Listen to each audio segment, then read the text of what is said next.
Ja sam izabrao neki put koji je bio vrlo aktivistički i osnažujući za mene samog i to je ono što je negdje pomoglo da dođem do nekog autovanja, mislim, meni samom, jer sam se ja dugo, mislim, ne dugo, možda godinu dana bavio temama za koje su me na neki način pripremale za taj proces. I moje prvo autovanje zapravo je bilo mojoj prijateljici Elmi u Jelahu, ni manje ni više u Jelahu, pored Tešnja, jeli? Na Rastok festivalu. I bio je to neki kao program, nešto smo mi tu kao došli da radimo. Ja sam se već osjetio dovoljno snažnim da ja to kao s nekim podijelim. Bio sam izuzetno sretan jer je ona bila tu i ona je bila prava osoba koja je mogla nekako da nekako iznese i da preuzme i da me čuje i da me vidi i da vidi taj... I mislim, ta činjenica tog dijeljenja je kao da skidate jedan ogroman teret. Pored svega te moje neke pripreme, aktivističke i profesionalne pripreme da do toga dođe, to je ipak bilo nešto što je bilo izvanredno i bilo je, mislim, sam čin dijeljenja je na neki način čin i priznavanja i početak građenja neke seksualne autonomije i mislim, autonomije identiteta, autonomije neke ličnosti koja naravno nikad te 100% ne definiše, ali je to bio jako bitan. Posebno kad uzmemo čitavu hronologiju događaja koja me negdje pratila i taj osjećaj nepripadanja, negdje nemogućnosti da se uklopiš u... To su sad vrlo, iz ove perspektive i nekome ko ne poznaje te teme mogu djelovati vrlo banalno. Nemogućnost da pričam o partnerskim odnosima u srednjoj školi, nemogućnost da budem dijelom takvog društva, nemogućnost da otvoreno... Čak i ako sam se u nekom trenutku i pokušavao asimilirati i prilagođavati do mjere da i ja na neki način sudjelujem u tome, ja sam znao da to nije to. Ja sam znao da ja ne, mislim, ne u smislu da ja zapravo ne volim što i drugi ljudi, nego sam znao da moj osjećaj nije negdje autentičan i da to što ja radim nije autentično. I meni je trebalo da ja sam sa sobom prođem kroz taj proces prihvatanja i da budem na mjestu gdje danas jesam.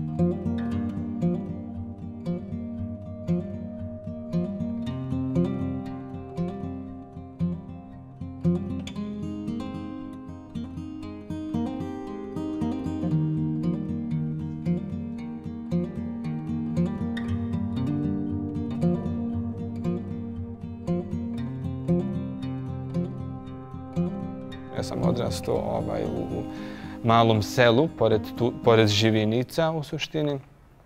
I cijela ta atmosfera, cijeli taj nekako društveni narativ je išao u tom pravcu da je bilo za očekivati da ona to neće moći podržati. Ja to tad, naravno, opet kažem, nisam znao, ali mi je bilo bitno da ja to kažem. A s druge strane, ja sam isto bio mudar, imao sam neki backup, imao sam neku otvorenu opciju da se preselim u Sarajevo, imao sam neku kao poslovnu, mislim, neku malu ponudu putem koji bi kao mogao sebi ostvariti neku materijalnu sigurnost ukoliko se desi najgore. I mislim, bilo je tu burnih reakcija i ona je govorila stvari poput kako me ne prihvata, kako će me se odreći, kako mislim, to su manje više bile prve reakcije i ona, mislim, danas govori o tome kako ali da stvar bude i gora, meni je, mislim, to je ono što je zapravo u tom trenutku i to je ono što u suštini roditelji trebaju da znaju.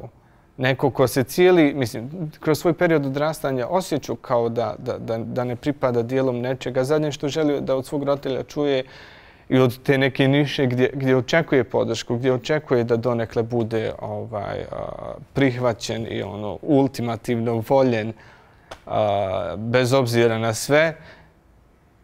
Mislim, to su bile riječi koje su meni na neki način koje su mi, mislim, potpuno srušila ta očekivanja da će to mjesto biti to, da će moj roditeljski dom zapravo biti to mjesto gdje ću biti univerzalno prihvaćen i da ja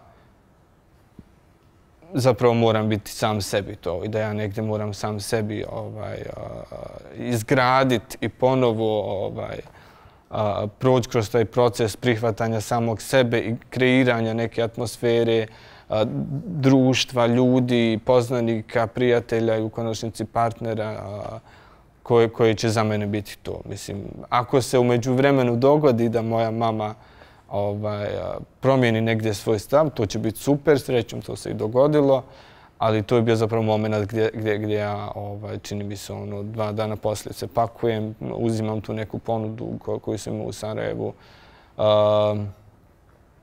i tu negdje počinje taj proces.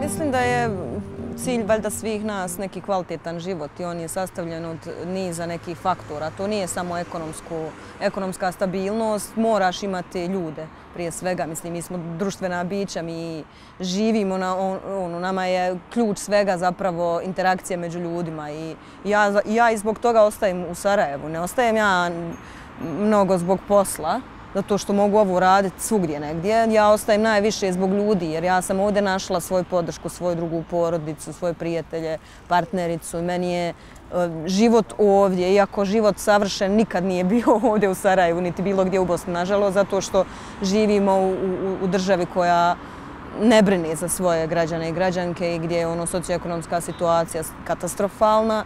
I iako sam se ja uspjela izboriti za ovih nekih 10-13 godina koliko sam već u Sarajevu, za neki status u društvu, i dalje nije savršeno, ali su ljudi ti koji čine zapravo sreću našu.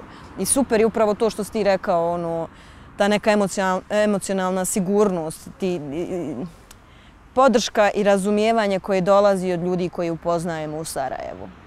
Jer meni je to značajno bilo. Imam ja divne prijatelje i prijateljice još iz Kladnja i danas sam u kontaktu s njima, ali oni nisu mogli dokučiti neke stvari do nivoa do kojeg je meni trebalo. Danas možda da, ali u tom periodu kad sam dolazila u Sarajevo, ne. I tu su onda uletili neki novi ljudi, neki novi prijatelji i prijateljice s kojima sam danas vrlo bliska, koji su upoznavali mene iz jedne druge perspektive. Prije svega kao osobu koja je sastavljena od niza identiteta, koja nije samo, ne znam, lezbijka, već je i sestra i prijateljica i gdje smo počeli zajedno nekako da gradimo naše živote. I meni je to, ali mislim to jesu te 20, bar bih ja rekla, gdje zapravo gradiš svoju porodicu, svoje prijatelje, svoje podrške i meni su 20 preznačajne u kontekstu Sarajeva jer sam ih ja u Sarajevu provela i meni su zbog toga ja i ostajem ovdje. U nekom, u pozitivnim bojama ne vidim svoj rođeni grad u kojem sam odrasla. Jer je to nekako pravo mala neka sredina, zatvorena konzervativna sredina u kojoj nekako nije ni omogućen rast pojedinaca pojedinki. Mislim, jedan od razloga ključnih zašto sam ja došla u Sarajevo jeste da studiram. I studiram i da sam se tu nekako, i dok sam bila utrovnik ja sam se ubacila u vode aktivizma. Onda nekako u Sarajevu sam pronašla nekako tu svoju zajednicu i ljude uz kojih sam mogla rasti. A to je nekako taj neki rast mi je bio najpoželjniji, a to mi uopšte nije bilo omogućeno u Travniku. U Travniku sam imala te neke drugare, drugarice koji imaju jako nekako uska gledišta na svijet i na čovjeka. I onda nekako isto i taj element porodici, koliko god da porodica može biti sjajna i bajna i podržavajuća i sve, koliko porodica može nekako da nas koči u tim nekim stvarima. I onda je meni nekako bilo potrebna ta neka ako ništa privid slobode koji bi imala u drugom gradu kada bi otišla tu. I upravo to nekako, došla sam u Sarajevo i doživjela sam, ne znam, to samostalnost.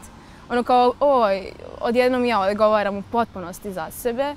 Kao, ja trebam se da brinim o tome šta ću ja jesti, hoću li jesti. Kao, na meni je kako ću se obući. Jer i meni nekako taj element, kao, kako ću se obući, bio jako bitan.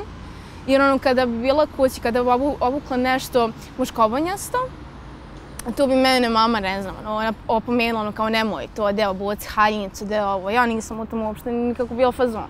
I ja dođem fino u Sarajevo i onda ja mogu otići, ne znam, na muški odjel, da kupim sebi košulju koja meni stoji, koja ide uz mene kao ličnost.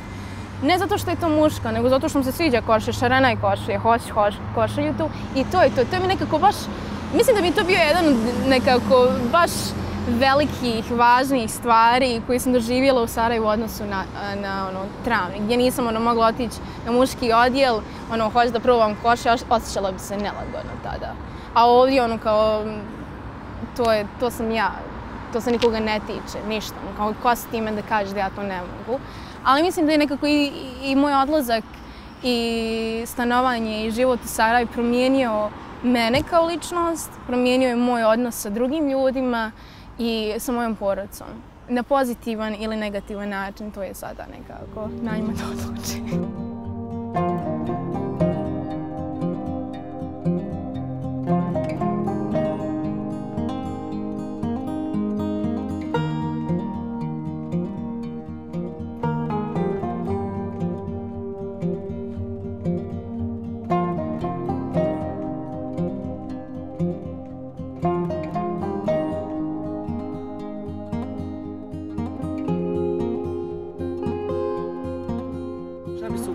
Trebalo desiti, osim da se umoriš, da ti, mislim da potencijalno ti možda Sarajevo negdje, mislim, država postane negdje nedovoljno velika, mislim, mala.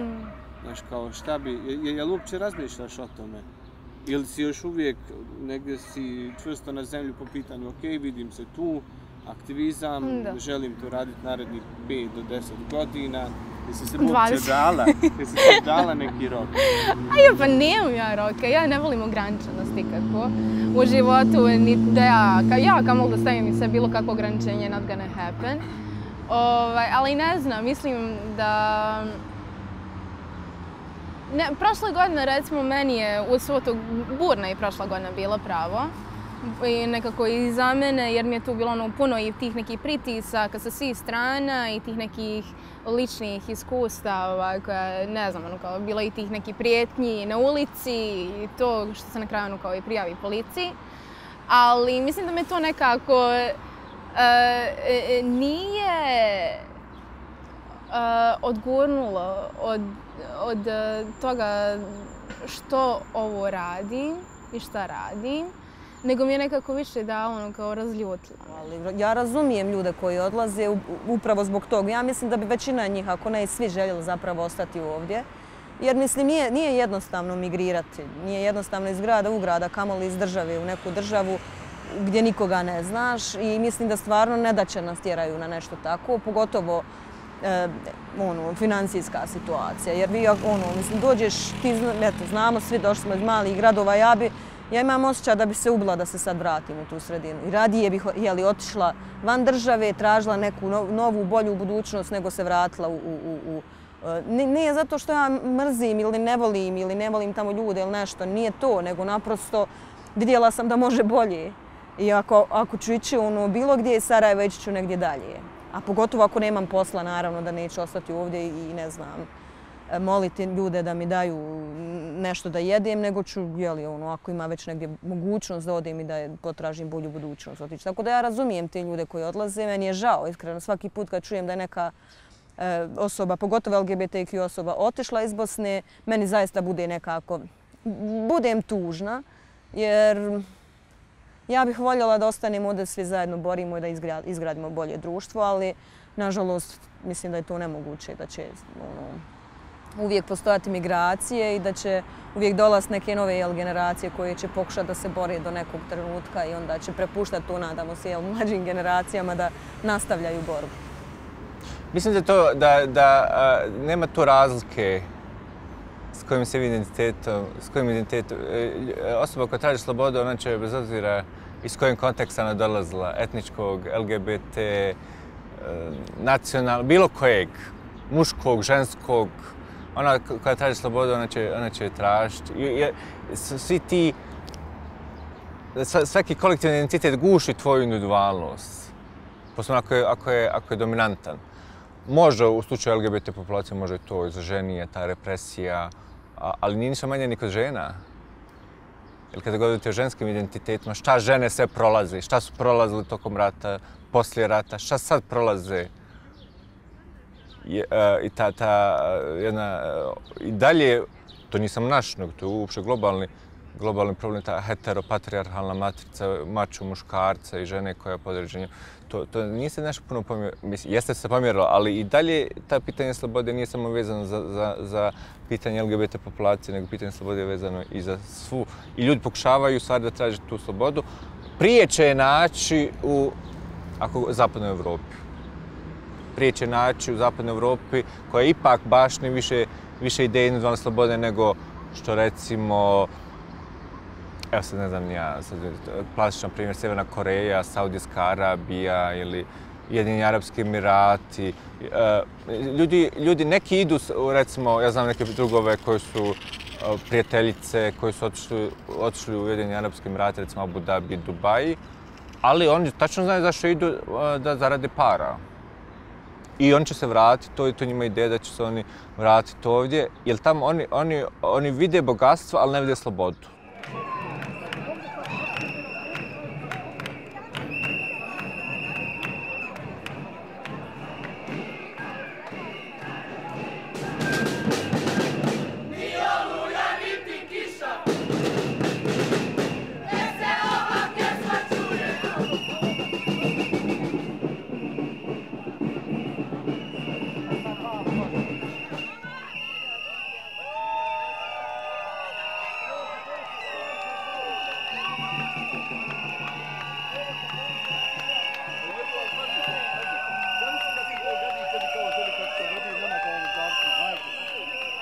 Postojimo i nikoga ne ugrožavamo. Dio društva smo i imamo pravo da budemo ravnopravni građani i građanke. Nama nikad ne prestaje biti važno to da smo negdje prihvaćeni. I kao što mi je tad u tom trenutku bilo potrebno da budem prihvaćen od porodice, odnosno od mame, da, mislim, u periodu karijere mi je bilo važno da imam kolege koji su suportivi, koji mi neće možda obstruirati moj rad i moj napredak i razvoj u tom smislu. I onda, vjerovatno će mi danas sutra biti važno da imam državu koja će, mislim i danas mi je važno, ali u smislu moje lične perspektive i ono zašto se potencijalno spremam, bit će mi važno da imam državu i društvo koje će me podržati i državu koja će nekako isto dati taj svoj amin u smislu sklapanja nekog partnerskog odnosa koji će biti zaštićen zakonom i koji će mi omogućavati ista prava kao između ostalog i drugim ljudima. Kao i drugim ljudima. I mislim, to je proces koji traje i mi stalno iznova negdje tražimo sigurnost i to je okej. Sigurnost je, mislim, osjećaj sigurnosti je ključan kako bismo mogli nastaviti raditi i razvijati se i rasti. Samo ono što, mislim, se vremenom mijenja jeste da su mjesta na kojima tražimo sigurnost drugačija. Eto, sa mojih 18 godina mi je bilo ključno da je to porodica. Naravno, bilo mi je bitno da je to mnogo prije, samo što možda mi je samo neku zakašnjelu, mislim ne zakašnjelu, malo kasniju reakciju ili da živimo u nekom drugom društvu. Vjerovatno bi sa početkom puberteta već tražio tu porodičnu podršku. U ovom periodu kad imam 25 mi je bitno i da je to posao i da su to prijatelji, kolege i saveznici I onda potencijalno kad dođe do toga da želim, mislim, ako i kada dođe, sad u ovom periodu je to na nivou lične pretpostavke, ali ako dođe do toga da želim zasnovati porodicu, želim da imam društvo i državu koja će biti uz mene i koja će potencijalno biti moj prostor sigurnosti.